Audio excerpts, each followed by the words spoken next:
Hey, gorgeous. Welcome to Season 2 of the Hormone P.U.Z.Z.L.E Podcast. I'm your host, Coach Kayla Smith, CEO of the Hormone P.U.Z.L.E Society, a women's health hub for fertility, hormones, and the business of coaching, creator of the Hormone P.U.Z.L.E method, an infertility warrior, two-time boy mom, and women's health expert. This podcast is for women struggling with infertility, painful periods, terrible PMS, or really just any symptom of hormone imbalance that they are ready to eliminate for good. Tune in weekly as we interview amazing experts in the fields of women's health, breaking down those hormone walls, nerding out on nutrition, and having way too much fun. Whether you're beginning your journey or you've been struggling for years, we're going to finally help you put those pieces of your hormone puzzle back together so that you can get pregnant and eliminate those pesky symptoms for good. Are you ready? This season is packed with even more expert guests sharing groundbreaking knowledge, giving you that jolt of energy that you so desperately need, sending you lots of virtual hugs, and inspiring you to take your fertility into your own hands and make that baby. Thank you so much for tuning in. Now let's get started on your road to transformation. On today's show, we have Shelley McKenzie. At age 24, she was diagnosed with a thyroid condition. This sent her on a mission to use herself as a guinea pig and to learn how to use the power of food to heal her body. After having great success, this passion led her to study a degree in nutritional medicine and naturopathy so she could educate the masses. She now runs an online practice working with women around the world, specializing in women's health, everything from periods, preconception, pregnancy, and beyond. After living a restrictive life with food, Shelley came to the realization that food should be used to nourish our bodies and nurture our souls. 80% of the time is focused around nourishing the body, while 20% of the time is focused on nourishing the soul. On this show, we're going to talk all about pregnancy. You're finally pregnant. You've walked through your infertility journey and you're on the other side. And now you have a new bun in the oven. Now what? Trigger warning of this show. If you're still on this journey, this show might not be for you. We are going to be discussing how to optimize your body while you're pregnant so that you have a healthy baby and an easy postpartum. Now let's welcome Shelley to the show. Hey, Shelley, welcome to the show. Hello. Thank you so much for having me. Yes, I'm so excited to talk to you today. So I would love to just dive right in. Tell us a little more about you and kind of how you started working in women's health and around fertility and pregnancy. Yeah, sure. So it started when I was 24 years old and I was diagnosed with a thyroid condition. And I guess up until that point, I really hadn't been living a great lifestyle. I was a personal trainer at the time. And so in terms of exercise, I was exercising, but I definitely, I just moved to Melbourne. I was, young. I'd been drinking a lot, partying, just really living that lifestyle, I guess. And when I was 24, I became really sick and it took quite a while for the doctors to discover what was wrong with me. And eventually I was diagnosed with a thyroid condition. And at that time, they said to me, here's a bag of pills and this is what you'll take, one of these pills every day for the rest of your life. And basically that was to manage my overall health and determine the way I felt. And that just really didn't sit well with me. And so I took the bag of those magic pills home, but I just knew that there was so much more I could do in my diet and lifestyle to really improve things. So I started using myself as a little guinea pig, started playing around with my diet. I, went full vegan for a little while just to lower the inflammation in my body. I cut out alcohol for 2 years. I got rid of a whole lot of friends that were no longer serving me. So I really did this total cleanse, I guess, of my lifestyle. And and I learned how to manage my thyroid, and this really sparked an interest in nutrition. And so I started practicing those food is medicine principles, which then led me to go on to study a degree in nutritional medicine, just so I could share this knowledge with others. And that then sent me to study naturopathy. So, it just continued sparking. So that's where my interest, I guess, in women's health started. And then when I fell pregnant, I miscarried first, and then I went on to have 2 very healthy, beautiful sons. And that really, I guess, sparked that next interest in, okay, well, how can I help women heal their bodies, prepare their bodies for the best pregnancy outcomes? And so that was the next phase, I guess. And now I have an online practice where I specialize in women's health, fertility, and pregnancy. I love that. So I find that so many of us too, that's our stories are what lead us down this path. And your story is so similar to mine. That's so crazy. Even the fact that I have 2 boys and you have 2 boys. Oh, really? I love that. Yeah. Yeah. It's so fun being a boy mom, huh? Isn't it, right? Yeah. Never a dull moment. Never. No. Well, I know you work a lot in fertility, and most of our listeners are in one piece of their fertility journey or another. But today I want to talk about pregnancy. Like, we've gone this hard road and we're finally pregnant. Now what? So let's dive into that. Let's first kind of dive into how important is that preconception phase when we're leading up to this pregnancy? Yeah, for sure. So I guess a preconception is a bit of a passion for me, and it's something that is often missed, and not all couples have the flexibility to prepare for preconception either. So it's totally fine if a couple is unable to prepare for that. It's just important that once she finds out she's pregnant, that then the next stages of, implementing supplements and all those sorts of things is there. But I guess the goal for preconception care is to improve overall pregnancy outcomes and a woman's health in general. So we want to really prevent disease and manage risk factors that can affect pregnancy and the health of, future generations. And poor maternal health and diet before conception and in those early stages of pregnancy can lead to impaired fetal and infant growth, poor birth outcomes, and long-term effects on cardiovascular and metabolic disease. So I guess it is really important if we have that opportunity to prepare for preconception, for sure. Mm-hmm. And when do you suggest we start that? I know, like you said, not all of us will be able to. Some of us are lucky and we're just like, oh my gosh, I'm pregnant. Now what? But a lot of us, like I said, are going through that fertility journey. So when would we start this preconception? Yeah. So ideally you're wanting to begin that at least 3 months before conception. So, what you do 3 months before conception dictates the quality of your egg. So, in other words, 3 months ago, you have created the egg that you've now conceived with. And so ideally you're wanting to start at the very least 3 months prior, but a great preconception care and plan would start around that 6 months prior to conception. Gotcha. And I recommend too, I'm sure you can agree, like as soon as you think you want to have children, whether that's next month, next year, in 5 years, go ahead and start prepping for that. Get as healthy as you can. Yeah, absolutely. Really, really important. Mm-hmm. We never know how long that journey is going to take, right? Right. Exactly. And is it the same for our male partners, our husbands? Should they be doing some of this preconception as well? Yes. The males always seem to come off easy on this one, but it's a 50-50 effort, right? So, it is often the women doing the work. And so I always try to encourage, whenever I'm seeing a woman, I always ask her where her partner's at and if he has thought about some preconception care, and often we will start the testing process. So going to the doctors for both men and women to get some blood tests and things like that to check on everything.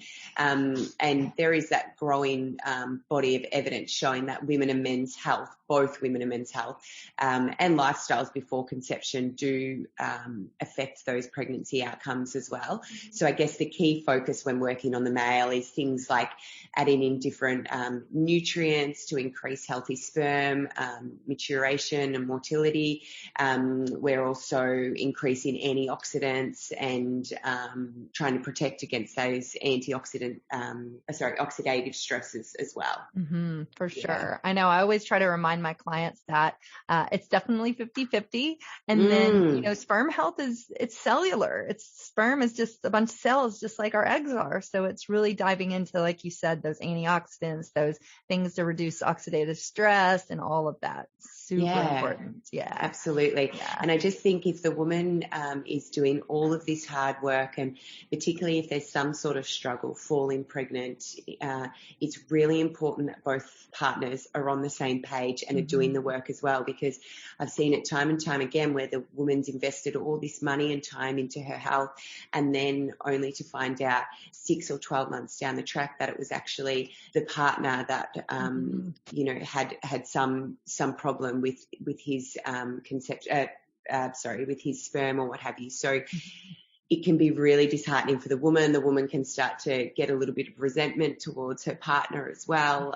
So it's a stressful time, right? So I think it's just best if we're both on the same page. For sure. And it's so much easier to help the male improve his fertility than the female. It's like, if we know that's the issue, it's way easier. So absolutely. Yeah. So now we're pregnant and we're in our 2-week. So let me go back. We don't know if we're pregnant yet, but we've gone through ovulation and timing of our intercourse, and now we're in a 2-week wait. So what do we need to be doing to make sure that implantation happens and that it's strong?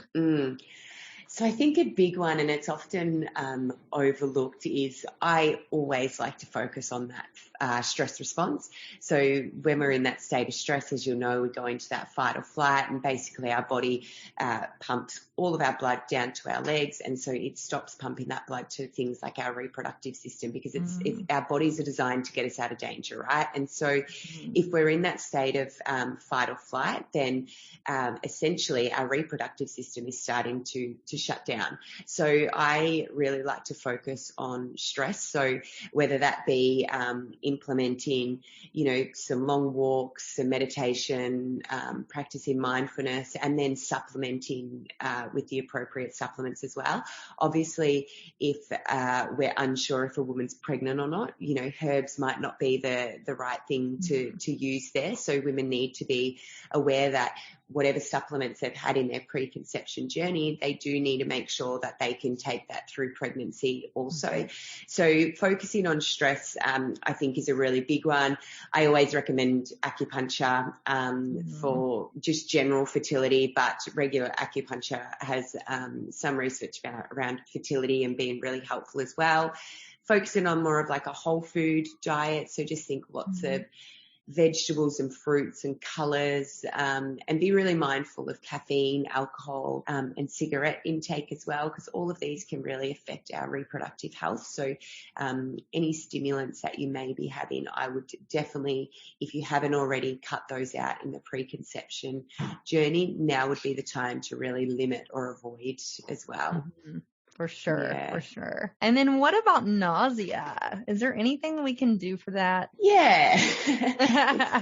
It's a tough one, because some women respond really well to certain things. So common remedies, vitamin B6 on its own, or a ginger is a very common remedy to use. The other things that I like to assess is some women are taking activated B vitamins. So if you're taking activated B vitamins, they could potentially be quite strong for you and contributing to that nausea. So we may look at your prenatal and see what's in that. Iron can be another supplement that does contribute to that nausea. So I guess those supplements we'd be looking at can we change them and come back to them later on in your journey, or can we take them perhaps later in the day? So, you're going to bed after taking them. Right. And then, avoiding strong smelling foods and drinks, sometimes eating really small, frequent meals just to stabilize those blood glucose levels can be really helpful. Protein-rich meals, I think often when we're feeling nausea, people go for the more carbohydrate, and for some people that does work, but it does send us on that blood sugar roller coaster. So I think going for more of your protein rich foods is really important, and avoiding your processed carbohydrates, artificial sweeteners, again, looking at caffeine intake and those sorts of things. All of that can contribute to the nausea. So there is definitely a few things a woman can look at. It may not cure it, but it should help. That's for sure. For sure. And I agree with all of those. I have, many of my clients struggle with nausea, and those are some of the same ones I recommend. So I love that. Yeah. And it's a day by day thing too. It's like, how can we manage it today? And, some days it'll be worse than others. So absolutely. And, some women suffer with it the whole, pregnancy, and it can get to the point where I'm like, okay, we're going to have to, talk to your doctor and actually get medicated for this, because you're vomiting. It's been ongoing for a large part of your pregnancy, and you're really struggling to get in those nutrients and things you need. So, if it's a really severe, then that can be the other option. But low key, all those sorts of things should help. Yes, for sure.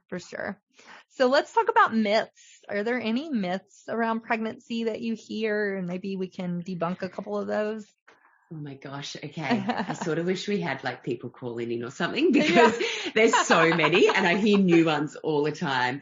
Right. So what's one? So there's definitely a lot of myths around, obviously, the foods that you're eating. So, the latest one I heard was pineapple. So you can't eat pineapple through pregnancy. And when you actually look, so the theory behind that is pineapple contains the digestive enzyme called bromelain, which will initiate labor.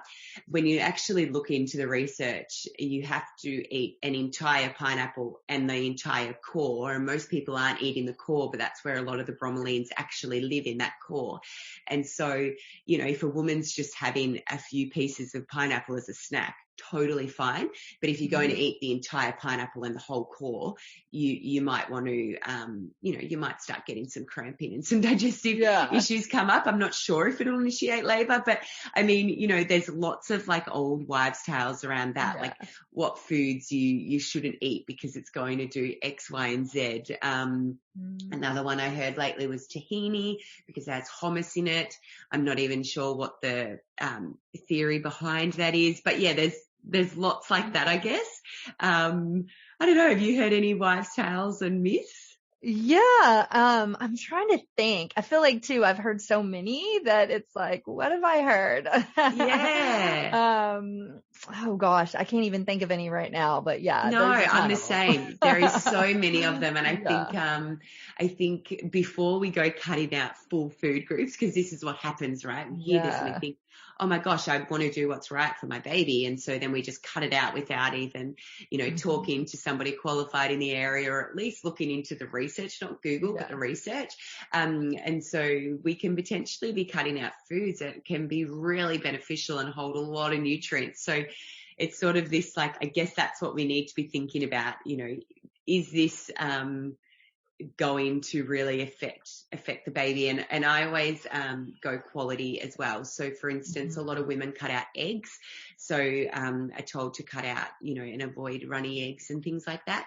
Some women will only eat their eggs runny. And if we cut out eggs, we're cutting out choline, which is just this incredible food source, particularly in those early days. It sort of acts like folate. And so it helps to prevent those neural tube defects. But then as we move through our pregnancy, it also helps with brain development for baby. And then it helps with the, to prevent things like postnatal depression and anxiety in the postpartum period. So if we're not having eggs because we can't have them runny, then we need to think about it. Okay, well, can we perhaps supplement with that instead, with the choline? Or can we make sure we're getting a really good quality egg that we know has been raised, in large hectares, is grass-fed, had limited amount of chooks, and we trust that quality, and so then perhaps we can have it somewhat runny. You know what I mean? Like it's, it's just important to really think about, okay, well, if we're going to cut it, what are we missing out on? Is there a way to still get those nutrients, that sort of thing? For sure. And that's a great point about choline, because I think a lot of people don't realize that they need so much of that during early pregnancy, and it's super important. So if you're cutting out eggs, you're missing out on that really important nutrient. Absolutely. And it's one nutrient that's not in a lot of multivitamins. It's starting to, but even in multivitamins, multivitamins are there to top up nutrients, but they're not there to replace. So it's still got, even if it is in your prenatal, it still may have a very small amount, as you said, what we actually need. So 2 or 3 eggs a day can be hitting those choline needs for you. Yes, for sure. For sure. And eggs are delicious. So hopefully, you like them and you can eat them during pregnancy. For sure. Awesome. So we are going to take a short break to hear a word from our sponsors. We're going to come back in and talk practical tips, like what food should we be eating? What supplements should we be having? We'll do all that and more when we come back. Hey y'all, it's Coach Kayla here. I hope you are loving this episode as much as I am. We will be back in just a minute, but first, a word from our sponsors. This episode is brought to you by the Hormone P.U.Z.Z.L.E Society, a women's health hub for fertility, hormones, and the business of coaching. Whether you're struggling to get pregnant with pesky hormone symptoms, or you're working to build a career in the fertility and women's health space, we have you covered. Visit our website at www.coachkayla.com to learn more on how we can help you. Text the keyword fertility to 615-257-8855 for your free fertility meal plan. Hey, Shelley, welcome back. Hi. Let's talk some practical tips. We talked about some nutrients in the beginning, but are there other nutrients and foods that we need during pregnancy, and what are those? Yeah, for sure. So I like to break pregnancy down, I guess, into 2 halves when I'm chatting to women. So I like to say that first half of pregnancy is definitely around the growth and development of Bubba. So we're focusing on things like the choline, which we just mentioned. Eggs is a great food source. Your folate is very important. We're also looking at things like iodine, because baby hasn't developed its own thyroid yet. So up until 18 weeks, baby's actually relying on your thyroid hormone, so maternal thyroid hormone. So things like seaweed. I don't know if you guys have them over there, but we've got like little seaweed snacks and stuff. Yes. And getting in, and like sprinkling seaweed on salads that will make some women in those early days of pregnancy want to vomit. But, trying to look at things like that. Pineapple, your egg yolks have a bit of iodine. So we're definitely looking at what nutrients baby needs in those first days, and then obviously supporting. So a lot of women are feeling that nausea. Some women are feeling quite fatigued or a little bit anxious coming up to their first scans and things like that. So just trying to support that where possible. And then as we move through our pregnancy, where, obviously growth and development, and huge growth and development still happening with baby. But this is where I really like to turn a focus on Mumma, because in that second half of pregnancy, that's when baby starts storing certain nutrients for when it's earthside.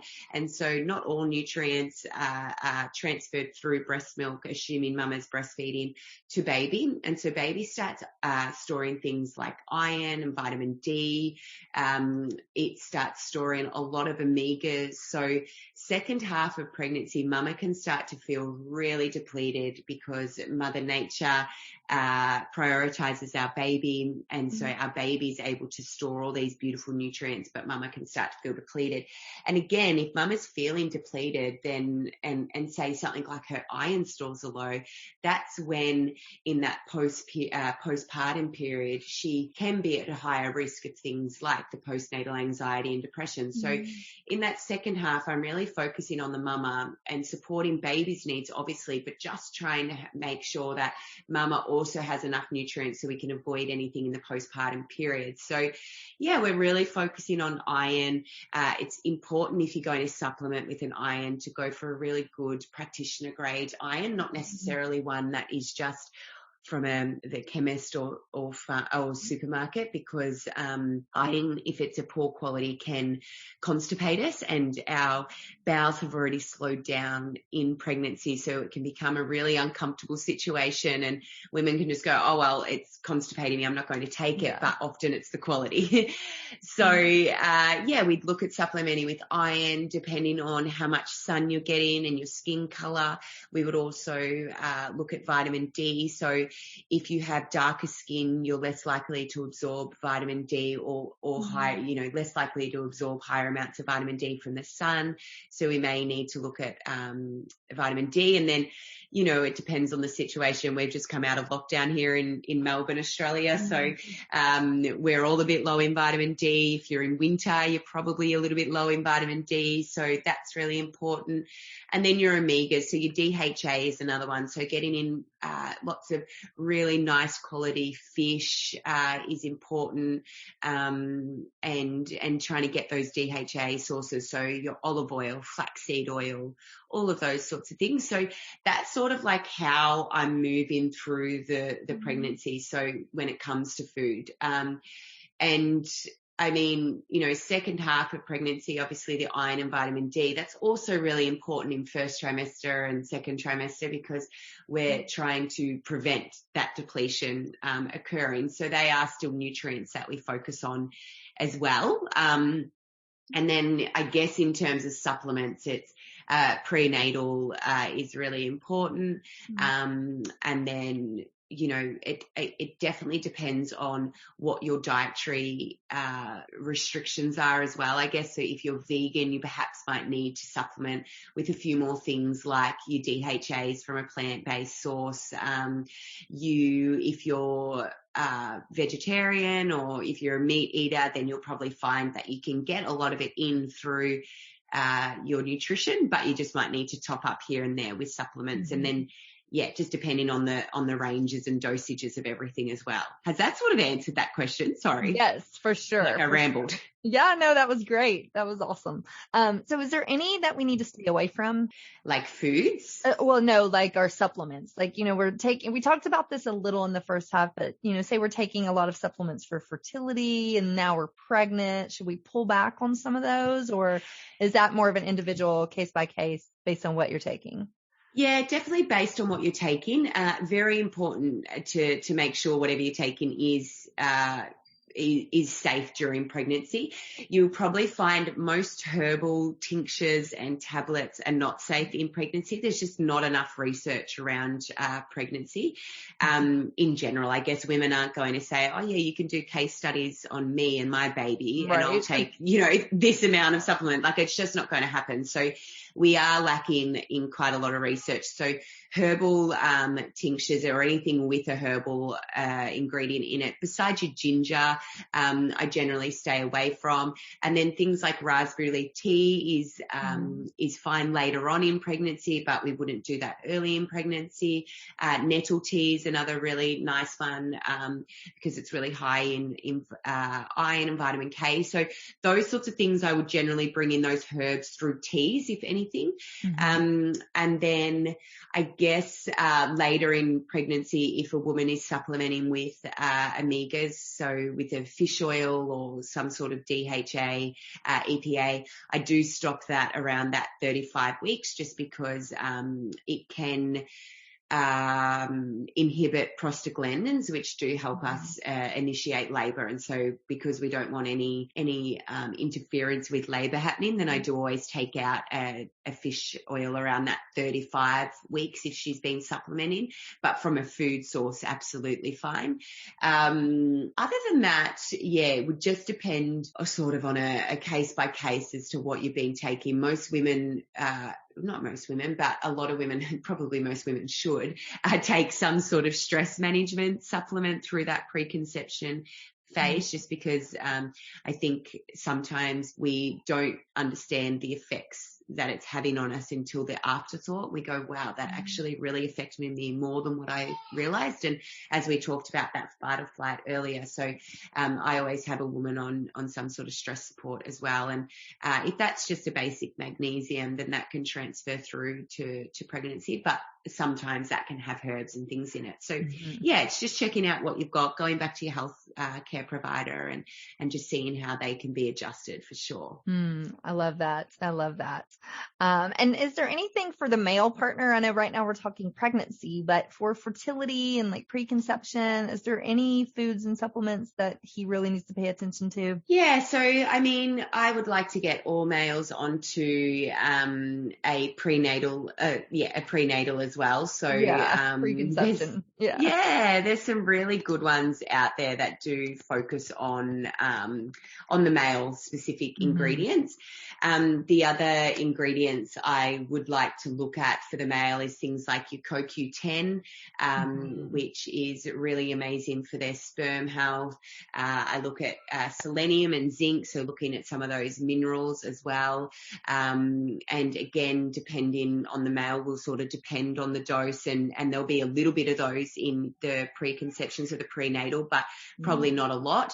Also carnitine is a really good one. So some men take carnitine already for, training and gym purposes. So that can really support healthy sperm. It's just, again, about getting the dose right.